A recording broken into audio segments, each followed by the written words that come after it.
Om Ajnanatirmirandhasya Jnananjana Salakaya Chakshurunmilitam Jena Tasmai Shri Guruve Namaha. Shri Chaitanya Manobhishtam Stapitam Jena Bhutale Swayam Rupa Kadamayam Dadati Swapadantikam Vandeham Shri Guru Shri Padakamalam Shri Guru Vaishnam Vamsa Shri Pam Shagrajatam Sahajna Raghunathan Vitam Sajivam Sadhvaitam Sadhutam Parijanam Sahitam Shri Krishna Chaitanya Devam Shri Radha Krishna Padan Sahajna Lalita Shri Vishakha Vitansha. He Krishna Karuna Sindhu Dinabandhu Jagatpate Gopesha Gopika Kanto Radha Kanta Namastute Tapt Kanchana Gaurangi Radhe Vrindavaneshwari Vishabhanu Sute Devi Pranamami Hari Priye Vanchkalpa Taru Vyasya Kripa Sindhu Vyayevasya Patitanam Pavanebhyo Vaisnavebhyo Namo Namaha Namo Vishnu Padaya Krishna Prasthaya Bhutale Shrimate Bhakti Vedanto Swami Tinamine Namaste Saraswate Deve Gauravani Pracharine Nirvishesha Sunyavadi Pashatya Deshatarine Jai Sri Krishna Chaitanya Prabhu Nityananda Shri Advaita Gadadhar Sivasadi Gauru Bhakta Vrinda Hare Krishna Krishna Krishna Hare Hare Hare Ram Rama Rama Hare Hare.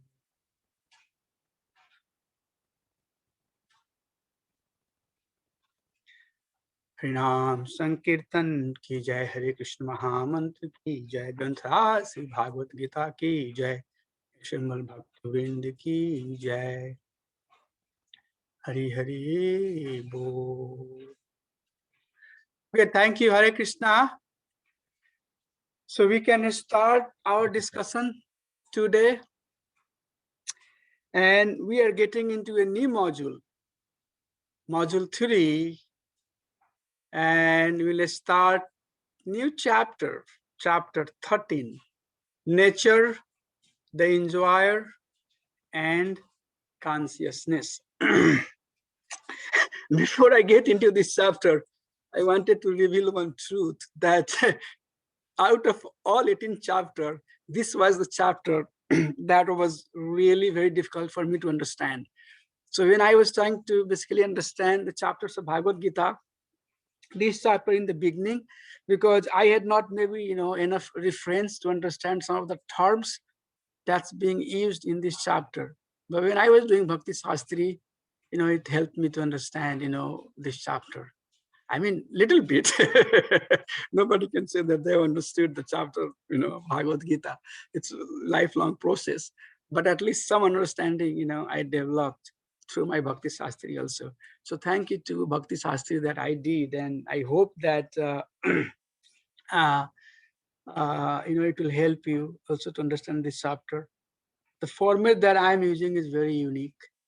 And we had some meeting, last week, and I shared, that how I'm doing my Bhakti Sastri to the group, and everybody appreciated it. They said that, yeah, you are putting a lot of time, and it's very good format. So we are trying, basically to help others to start using the similar format.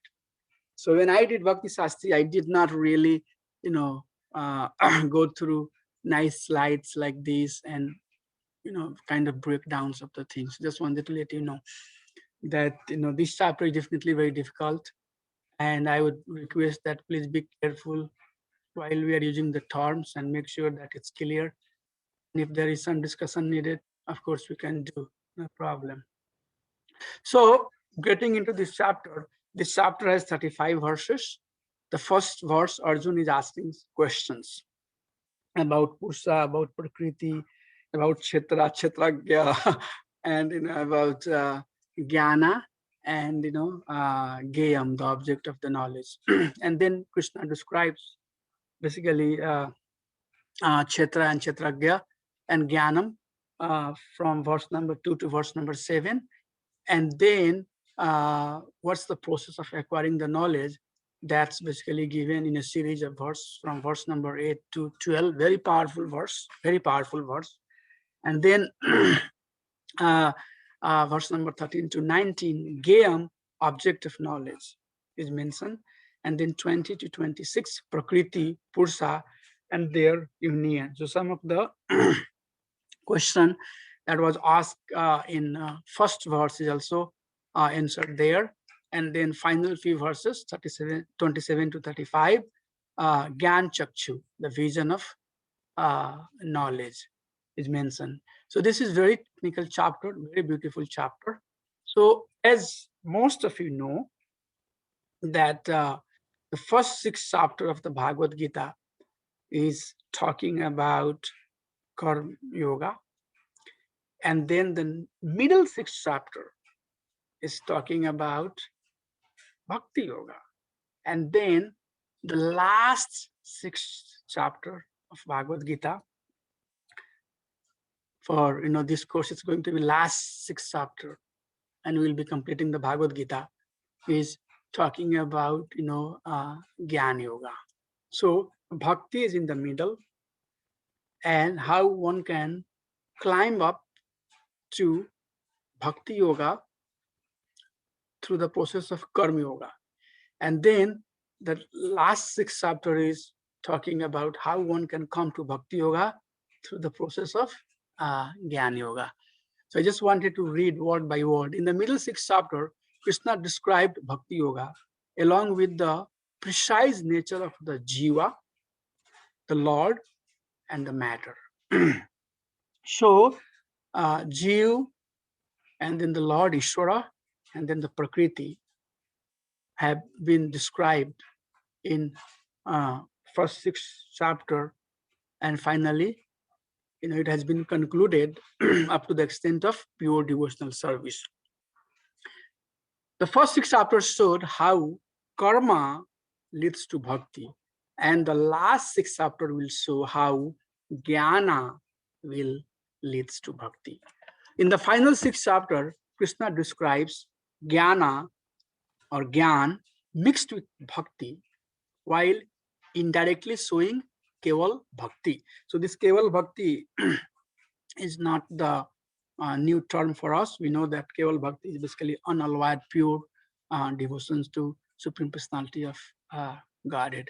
In the 13th chapter, Krishna speaks detailed knowledge of the body, the jiva, the pramatma, and prakriti. The body, jiva, pramatma, and prakriti. So this is what we are going to study in this chapter. So I'll start with the first verse. Arjuna is asking 6 questions. Arjuna uvacha prakritim purusam chaiva kshetram kshetragyam eva cha etad vedhitum ichchami jnanam geyam cha keshava. Prakritim purusam chaiva kshetram kshetragyam eva cha etad vedhitum ichchami jnanam geyam cha keshava. So prakriti means nature. Purusha, the enjoyer. Kshetram, kshetra, the field. I think kshetra is not a new word for people who know Hindi or people who know Sanskrit. I'm not sure if the same word is being used in other language also, but kshetra mostly refers to field. And then kshetragya, the knower of the field. Jnanam, which is knowledge, and geyam, the object of the knowledge. So this verse, Arjuna is asking these 6 questions. That what is Prakriti, who is Purusha, and what is Kshetra and Kshetragya, Jnanam and Geyam, object of the knowledge. So from here, our dear Lord will start explaining. Sri Bhagwan uvacha idam sariram kanteya kshetramiti avidhiyate Itadyo veti tam prahu kshetragya iti tadvidaha. Idam sariram kantaya kshetram ityavidhiyate. Idam sariram.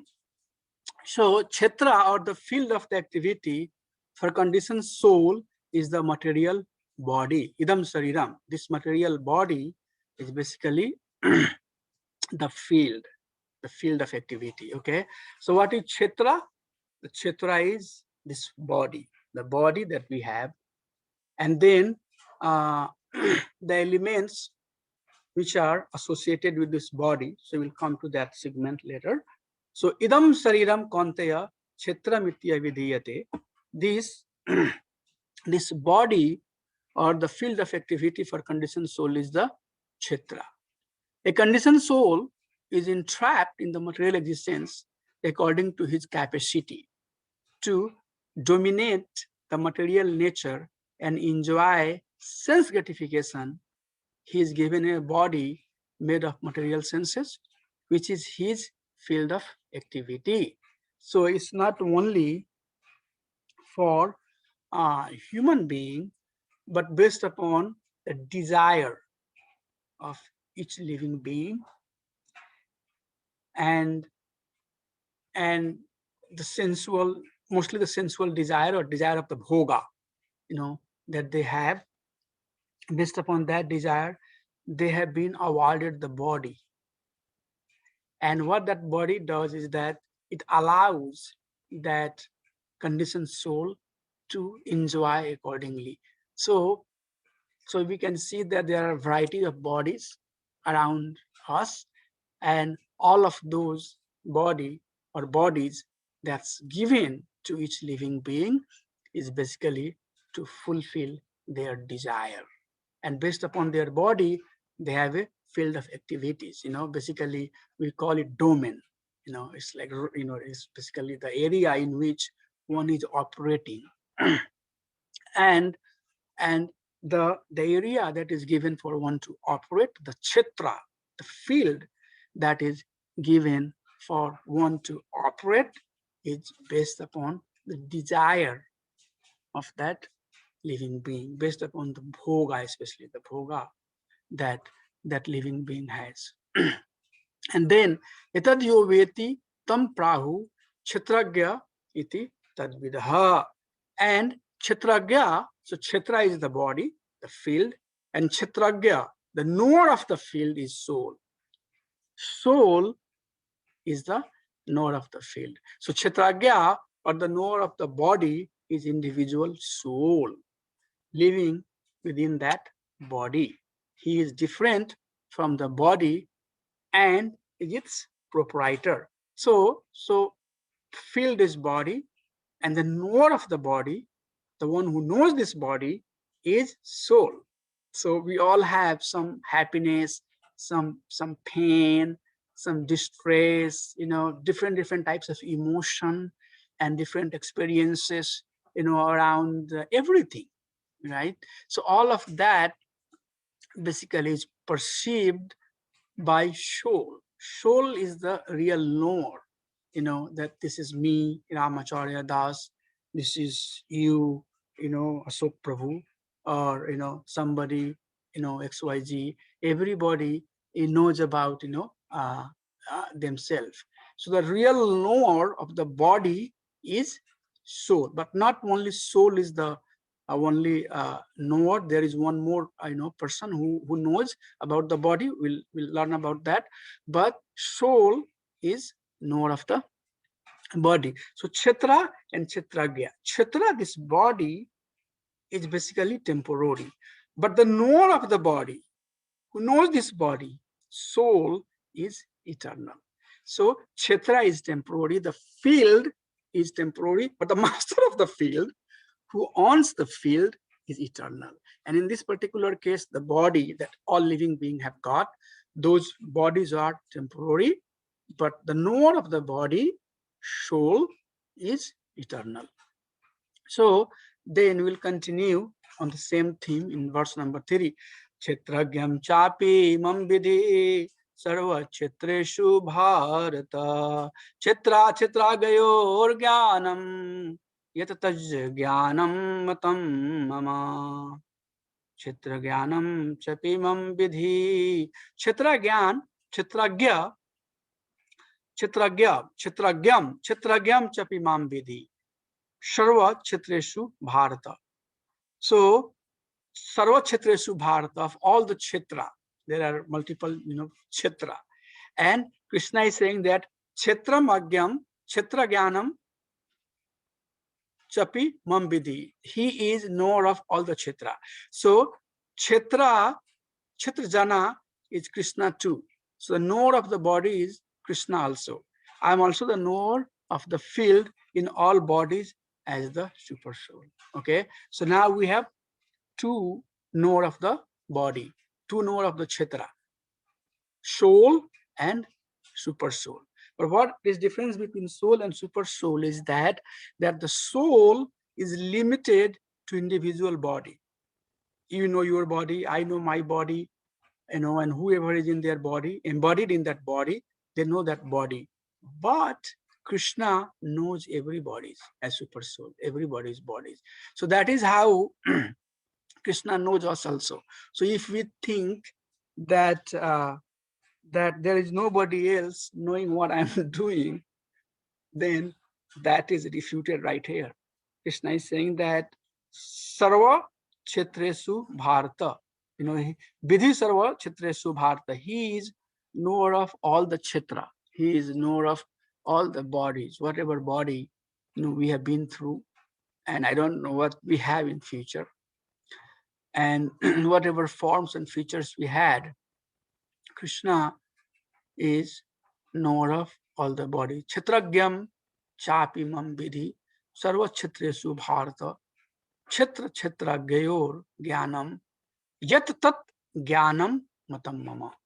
So yat tat jnanam matam mama. And then what is the perfect knowledge? The perfect knowledge is that knowledge of the material body and its knower. So the soul and super soul, they are the knower, and Kshetra is material body. Okay, so what is Krishna is saying? Yat taj jnanam matamam. According to my opinion, the knowledge is knowing the Kshetra and knowing the Kshetragya.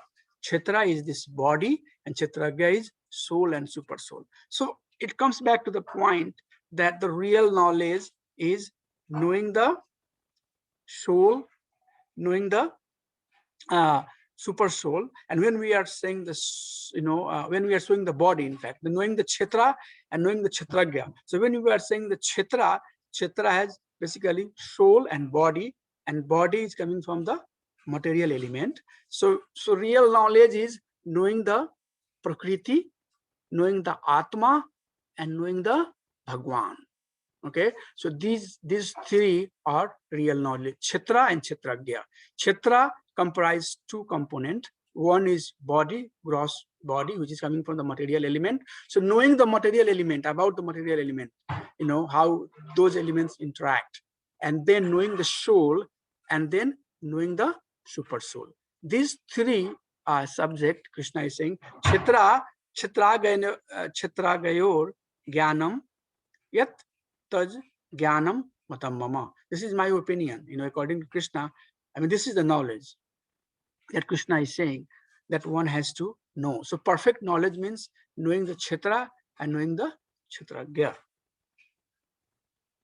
So that's what we get from this chapter. Out of two knower, soul and super soul is pradhan Kshetragya. Super soul is the principal knower of the body. So that is one of the point also that we have to know. And then in verse number 4, 6 topics or 6 items about Kshetra and Kshetragya is mentioned. Tat Kshetram yakchayadrik chayad vikari yatashayat sachayoyat prabhavasya tat samsena me srunu. tat Kshetram Yaksha Yadrik. So basically there are 6 items mentioned here, or 6 topics about Kshetra and Kshetragya. So first one is the composition of the body. We talked about elements, material elements. So this body is composed of few material elements. So what is that element is going to be answered in verse number 6. And then this body has some qualities. So what is that quality? Yadrik, that's mentioned in verse number 7. And then the body is going through the changes. As we know, that body goes through 6 changes. So verse number 7 and 20 of this chapter talks about the changes that body is seeing. And then what is the origin of the body, that mentioned in verse number 6, 21, 22, and 30 of this chapter. And then identity of the knower of the body. So that means who is knower of the body? The soul, right? Soul is knower of the body. So what is the identity of the soul? That is mentioned in verse number 14 to 18 and verse number 23.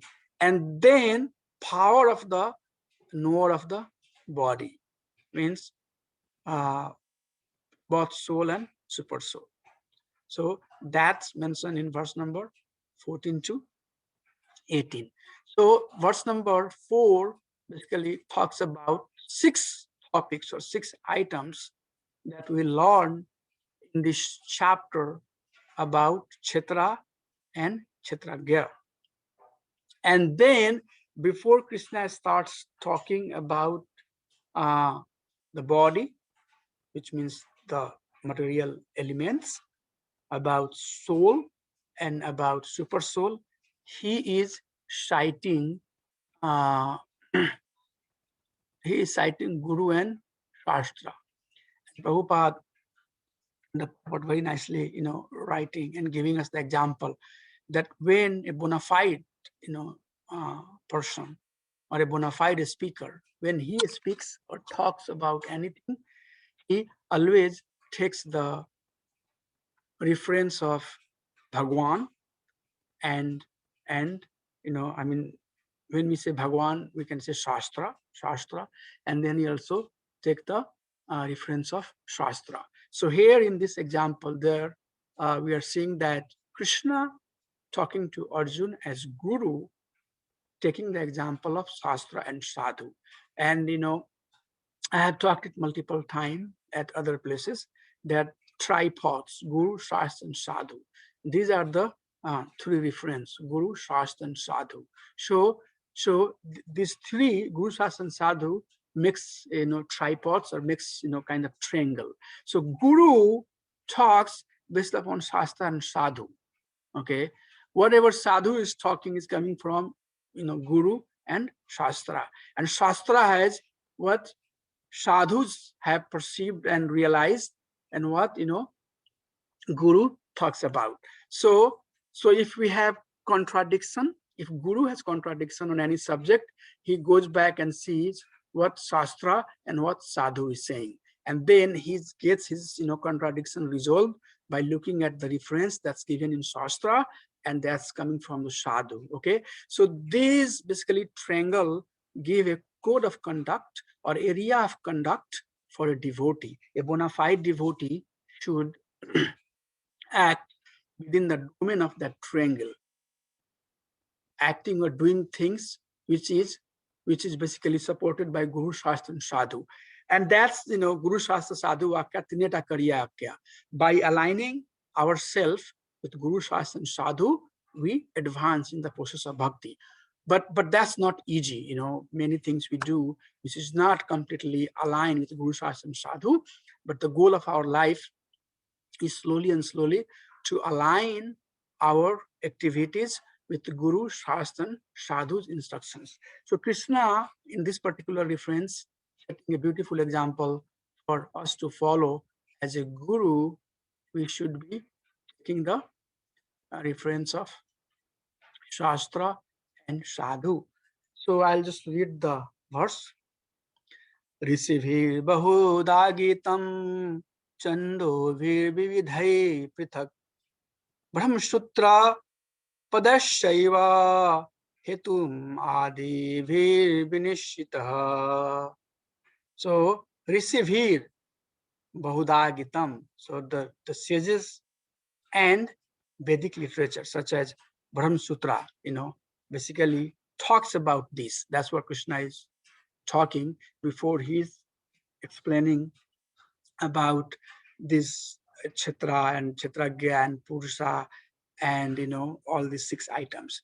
So the translation of this verse is that this knowledge has been described by many sages in various Vedic writing, especially in Vedanta Sutra, Brahma Sutra, with all logic and reasoning.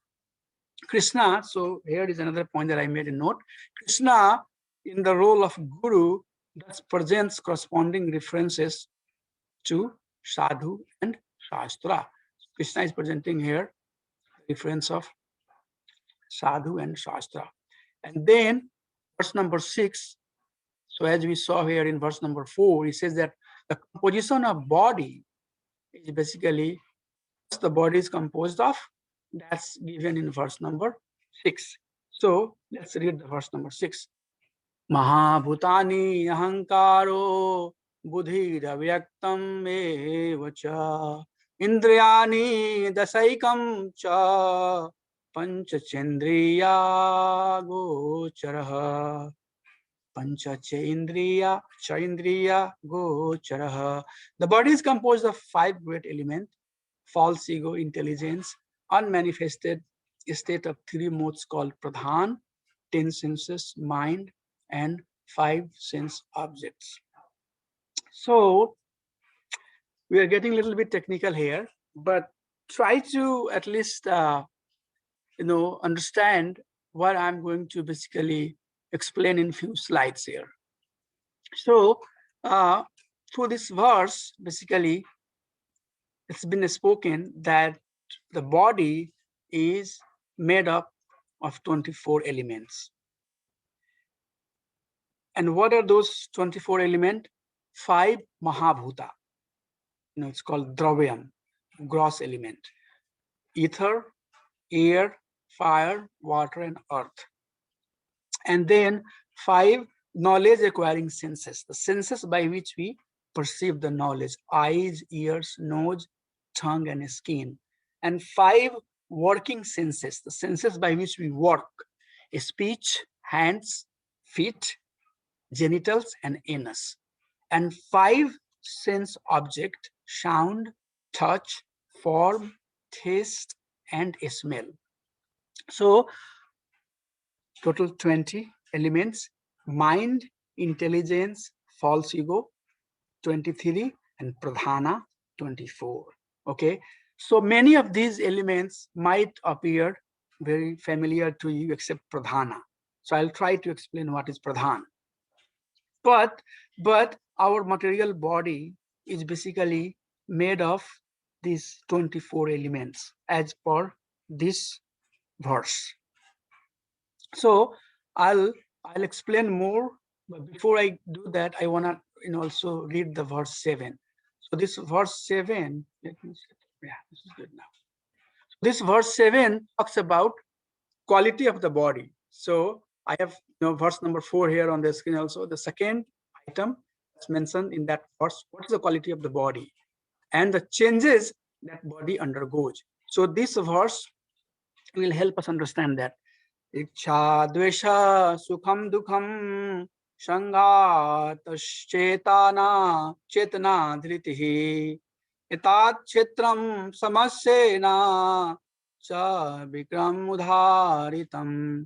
The qualities or change of the body include desire, which is iksha, hatred, dvesha, coming from that verse, happiness, sukham, distress, dukham, and sanghat. Sanghat means the aggregate 24 elements and their interaction, and then chetana. the life symptoms, and dhrita, the conviction. All these are considered to be the field of activities and its interaction. So, so the quality of the body that's given here, which are outcome of the interaction of these 24 elements, is not, all exhaustive here. There are still, other items that is given somewhere else in the scripture, but at least some of those that's given here is ichha. Ichha is basically quality of this body. We have dvesha, raga and dvesha, happiness, feeling of happiness and feeling of distress, dukham, and also other, emotions that is outcome of the interaction of these 24 elements, and then determination. These are considered to be the field of activities and its interactions. And body undergoes 6 changes. Nothing new. I think all of you are very familiar with that, which is called bikara. So our body has 6 bikara. We all took birth. Yes, we did. We had, some growth. Now we are at the stage where we are just maintaining it. We grew sufficiently enough. We are adult now, and we are maintaining our body. At this point, we are maintaining. Some of us are losing too. So I'm losing. I'm one of the one that I'm very much losing now. So it maintains, it matures, and then it is starts declining, and then slowly and slowly, basically, we meet the death. So the body goes through these 6 changes: birth, growth, maintenance, maturity, decline, and finally death. Similar, statement Krishna is saying, second chapter, verse number 13. He's saying that uh, this human body, goes from kamaryanam jara tatha dehantar paptam dhira tatna muhyate, so body goes through the cycle of changes, but the person who is dhira, who is knower the science of body, knowing that the body is inevitable to destruct. The nature of the body is that it's going to destroy, but the nature of soul is eternal.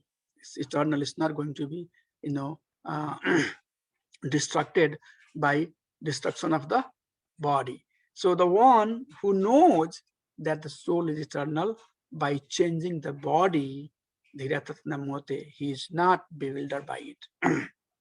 So, so we can take the lesson from here also, that although body is going through these 6 changes, we or one should not be bewildered by it.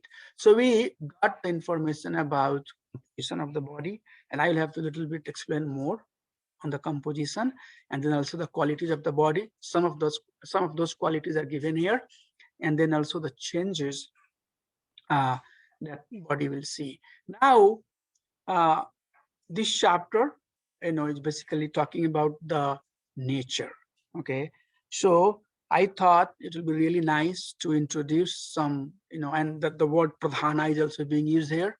So we have to understand, these elements, how these elements come into the existence, and what pradhan is.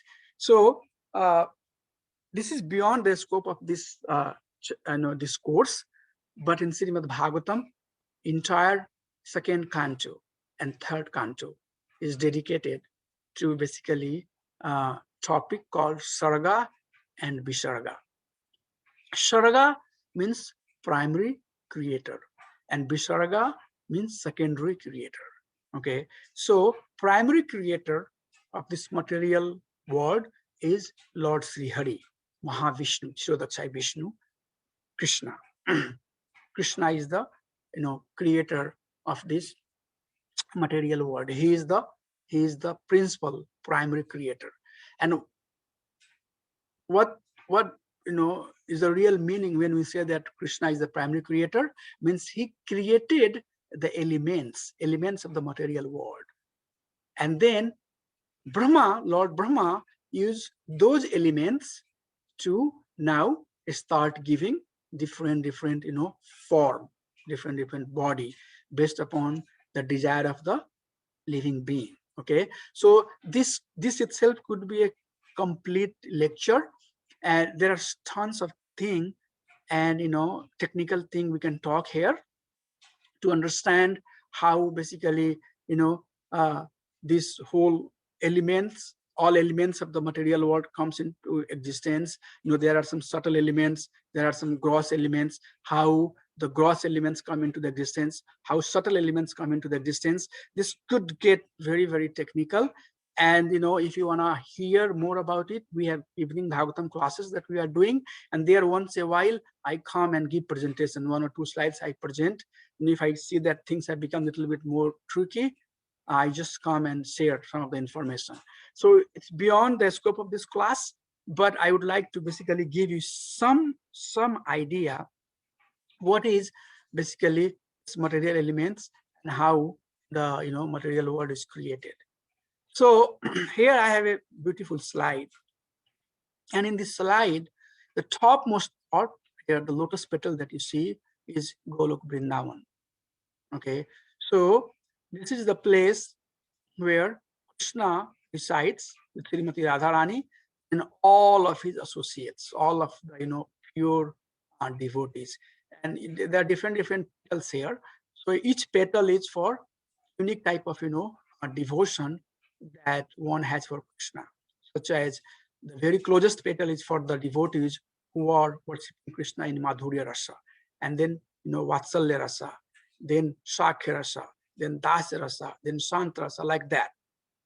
So this is basically Golok Vrindavan. Then right here, so in Golok Vrindavan, Madhurya Bhav is dominant. Everybody is in pure devotion, and in Madhurya, conjugal relationship, or other 5 rasas that we taught. In that rasa, they are worshipping Supreme Personality of Godhead.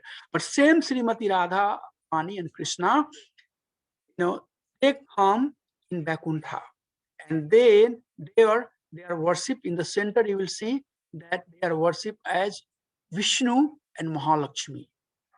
So in Vaikuntha, same Srimati Radharani and Lord Krishna is worshipped as Vishnu and Lakshmi in the mood of Ashwarya.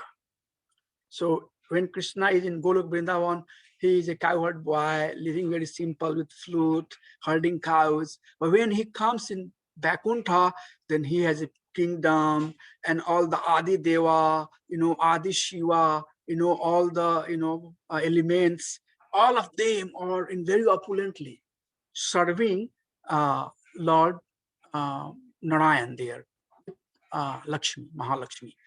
Then there are 24, Vishnu and all of that. Okay. And then here in the bottom, you'll see is the structure of the material world. Okay. So the circle that you see here basically is the material universe where we reside. This is our asthanam. This is our place where we are residing in. So just to make it a little bit simple, this is Pradhana. That's why I brought this picture. You see here that there is some cloudish kind of thing here, you can see. So what's happening is that after basically you're beyond Golok Vrindavan and Vaikuntha, there is some space, open space, bright space. That's basically Brahma Jyoti, the light or effulgence coming out of the body of Lord. And right beneath that, you will see that cloud. That cloud is called Dhana. That cloud is basically Dhana. It's element, it's material element, but in unmanifested state. So what happens is that Lord basically, comes as Karnodakshay Vishnu, Garbhodakshay Vishnu, and Chodakshay Vishnu. So you can see here in the picture, Karnodakshay Vishnu is basically shown here in the picture. He is, lying on the causal ocean of Karna. So causal ocean is the boundary of this material world. Beyond material, in the causal ocean, there is Brahman Jyoti and then a spiritual world. And below causal ocean, there is material world. So Lord Karnodakshay Vishnu is basically lying on the causal ocean. And what he does is that he impregnates, Rama Devi, which is basically another manifestation of the Mother Lakshmi, with Kal and Jiva. So Lord Karnadaksha Vishnu looks at Mother Rama Devi, and Rama Devi understands that, okay, now my Lord wants to create and to create the progeny. So Lord Karnadaksha Vishnu Tattva has nothing to do with the material world. And there is some more thing that I will have to talk. So he basically gives Kal and Jiva to Mother Rama Devi, which is Lakshmi Devi. And then Lakshmi Devi now gives that to Shiva. You can see in the picture here, Shiva.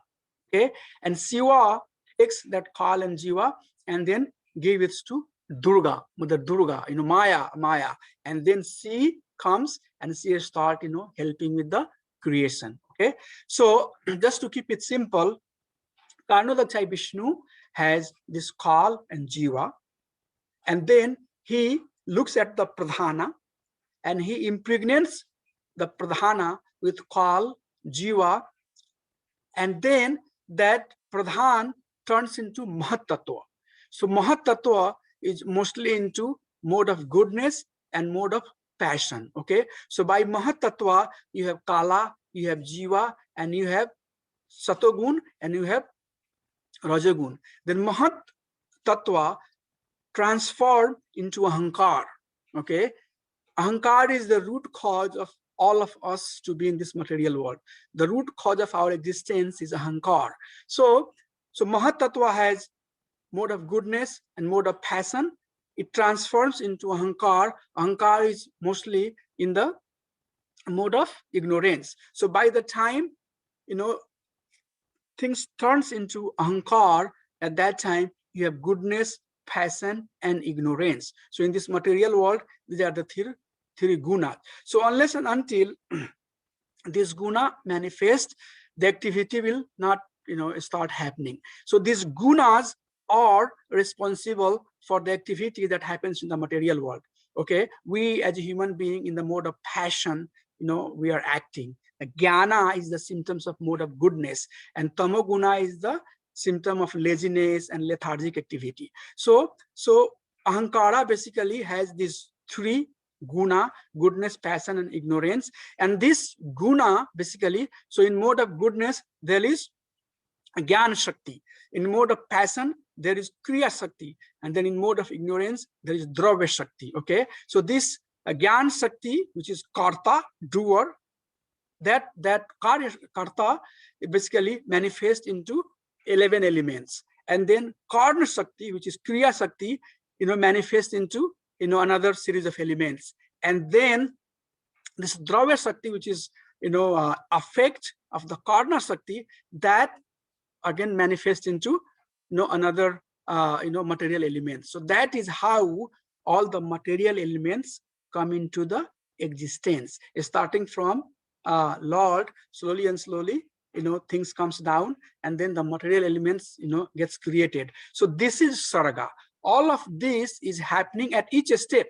So from Karnodaksha Vishnu to material nature, Lord looks at the material nature, then it turns into Mahatattva. Lord looks at the Mahatattva, then it turns into Ahankar. Lord will look into the Ahankar, then it will turn into Karta, Karna, and Karya Shakti. Then Lord will look into that, and then it will turn into other elements. So this transformation that happens from one step to other step, at each step Krishna is responsible. He looks.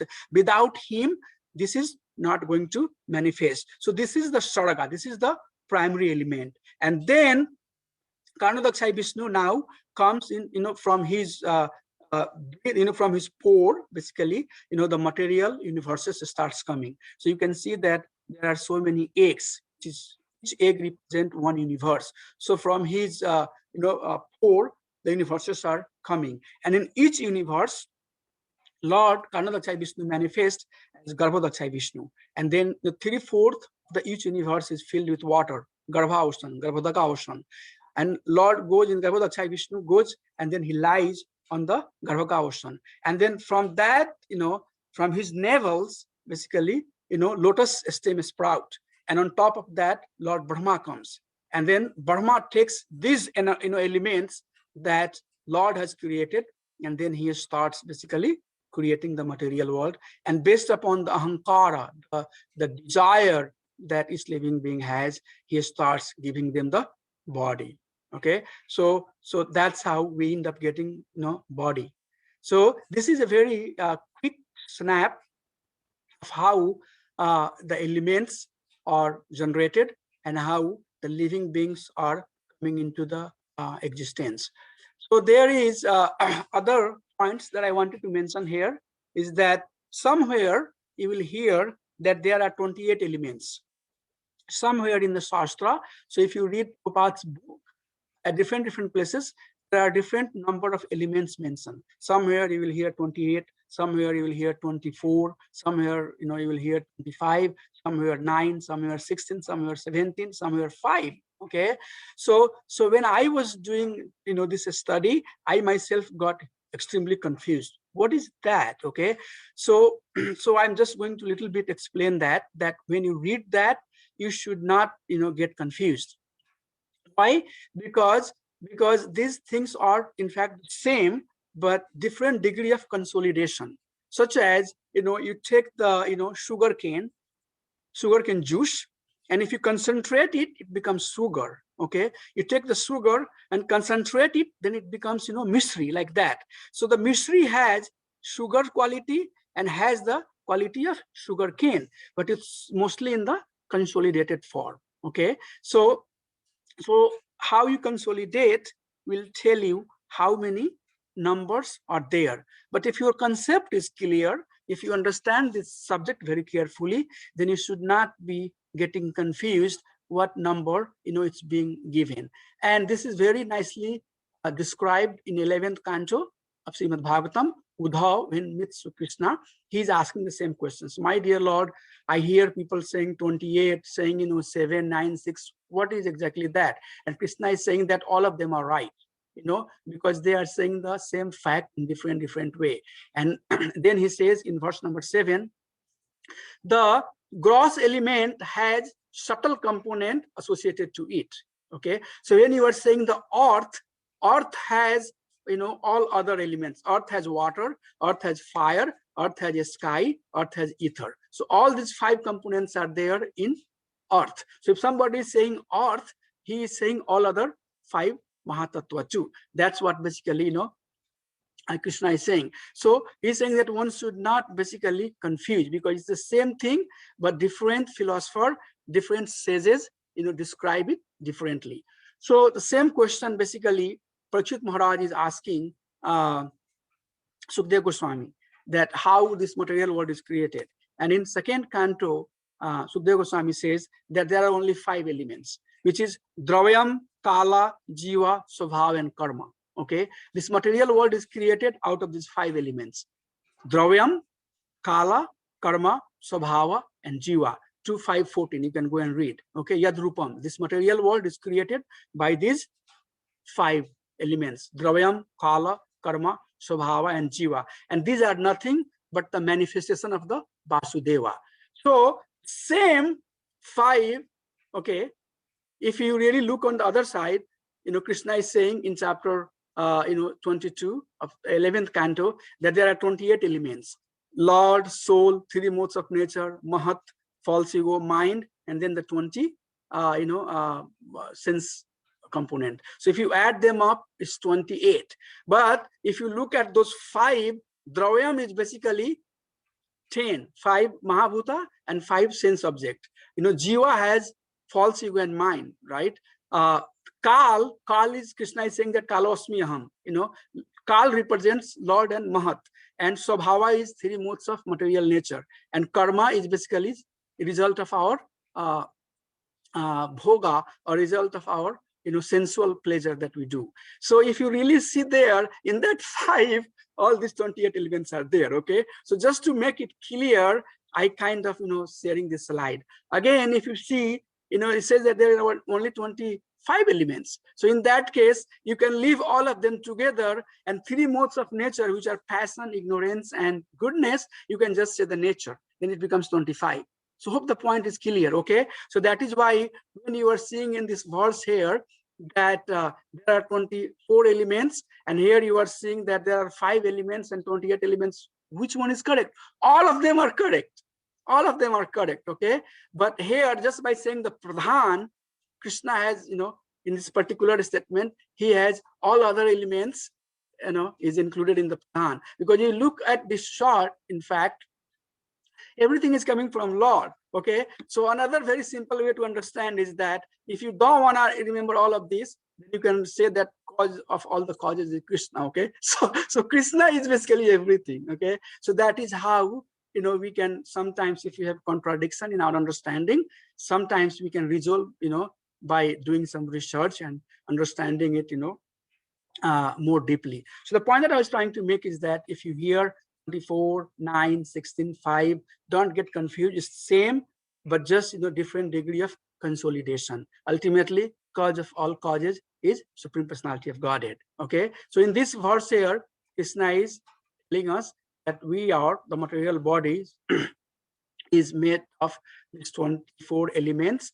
And then the guna, the quality that body get, is coming out of interaction, the interaction that a body has with these material elements. Okay, so I think I'll just keep it here. I don't want to, I'm kind of a little bit tired talking all of this. Just wanted to stop here and give you some time to discuss or ask if you have any question about anything that we have studied so far. We can take 5 minutes to discuss about it, and then remaining verses of this chapter will resume from our exam. So next week we are not going to have any class, and then on 27th we are going to have our exam for module 2, and then after that I'll finish the remaining verses from this chapter. This is a very beautiful chapter, very technical chapter. Jnana we need. And sometimes when we hear about Gyan, we should not think, Jnana has twofold meaning. Okay, one fold meaning is basically the Gyan Yoga, the literal meaning, that people take, that neti by knowledge, by accepting and rejecting, rejecting the one that's false and accepting the one that's true, one can come to Krishna. Okay, that's the literal meaning of the Gyan. People uses Gyan in that sense. But when we are talking, we as a practitioner of Bhakti Bhakti or pure Bhakti, or sadhana bhakti, when we are talking about Gyan, we are not talking about neti part. We are talking about the subject, the Gyan that we need to understand our soul. We need to understand the nature so that we can have firm faith in the Supreme Personality of Godhead. So this Gyan is not that Gyan. Same thing when we are talking about the Ashtanga Yoga, we can take the limbs and the guidance that's given into the Ashtanga Yoga and apply in our bhakti. And that is why it's being told yoga ladder. The word ladder is very significant. What happening is that you are stepping up on the ladder. And when you are stepping up on the ladder, there is a plateau. Okay, so the Jnani will step up on the platform, on the step of ladder, and then he will come to the platform of Jnana, and then he will act there. Okay, but Gyan Yogi, Dhyan Yogi, so Gyan Yogi will stay at the plateau of Jnana. Dhyan Yogi will come one step up, and then he will go and stay at the plateau of Dhyan Yoga. But Bhakti Yogi will cross and come to the plateau of pure Bhakti. And then he will use the Gyan, and then he will use some of the component of the Dhyan also and apply in pure devotion.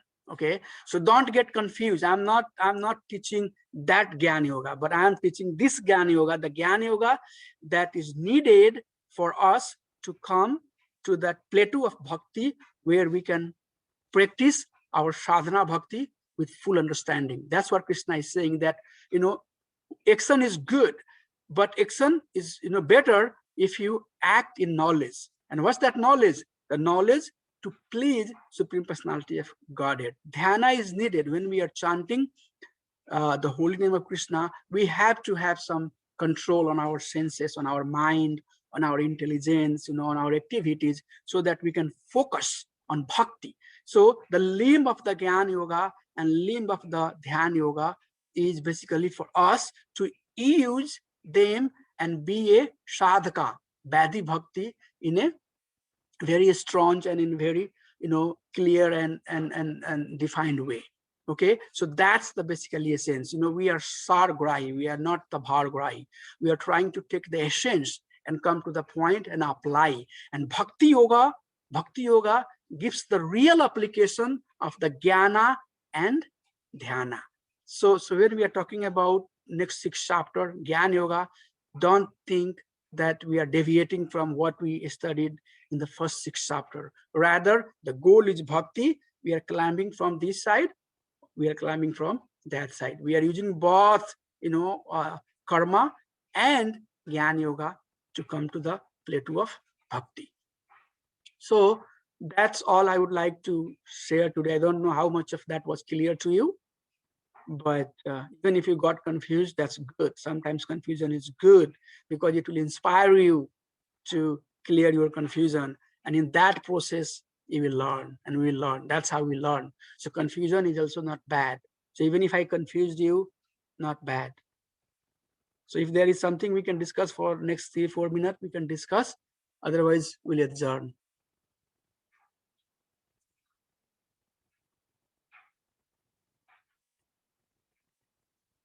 So Prabhu, Hare Krishna. Hare Krishna, yep. Was something clear or everything was? It was a lot of information, but I thought it was clear. Makes sense. This chapter is a lot of information. So I can basically cut it down to like 2 or 3 slides, but it will take much longer time. Yeah, this chapter, as I said in the very beginning, each chapter has a lot of information. And we are trying to keep our pace a little bit, I would say that rapid pace. We are progressing a little rapidly. So if we slow ourselves down, then I can spend more time. But at least I'm trying to give you, all the components that's needed for you to understand some of these topics. For me, it was the right level. Prabhu, thank you. It was okay. Thank you. So anything anybody has? Thank you, Prabhu.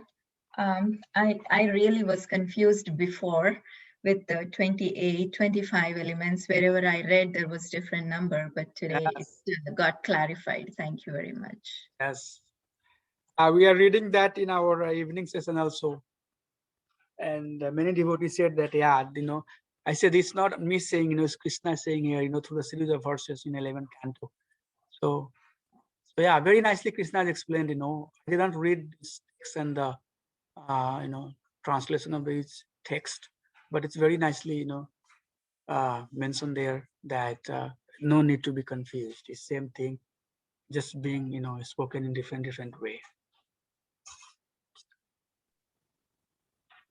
Yes, Prabhu, and I found out that you gave us a great answer for the next test.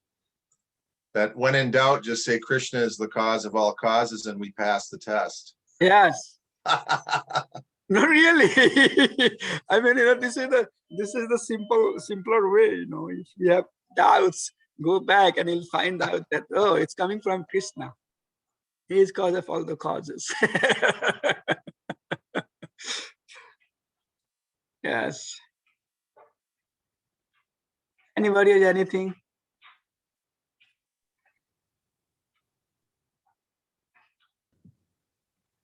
Okay, so if there is nothing, then we can adjourn here. Thank you, Prabhu. Hari. And we're now meeting next week. We'll have exam. So I'll send some emails about instructions of exam and everything. But we'll follow the same format. Prabhu, so we'll start at 1 o'clock or 2 o'clock? What time will we start exam? I think 2 o'clock. 2 o'clock. 2 to 4. Yep.